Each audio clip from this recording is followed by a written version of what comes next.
Hello. Welcome to our comprehensive guide on the chain opcode in IBM RPGLE. In this video, we'll delve into the details of using chain to access records within files, focusing on practical examples. 1. Before we dive into the example, let's understand the structure of the emphdr file. Employee ID 7 digits, numeric. Employee name 50 characters, alphanumeric. Employee date of birth, it's a date field. Employee date of joining, again it's a date field.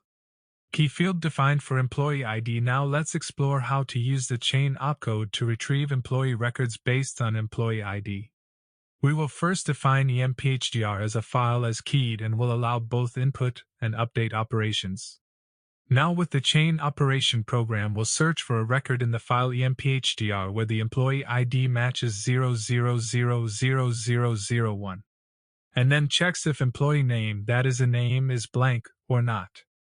If true, sets a name to no data and updates the record using update emphdr. If not true, displays the current value of a name using dsbly a name. Now that 0000001 is available in the file, output will be shown as John. In conclusion, the chain opcode in IBM RPGLE is essential for accessing specific records within files based on key values, such as employee ID in our example. It simplifies data retrieval and allows for efficient processing of business logic. Thank you for watching our video tutorial on the chain opcode in IBM RPGLE by programmers.io. We hope you found it informative and useful for your programming tasks. If you have any questions or would like to explore more RPGLE topics, please leave a comment below.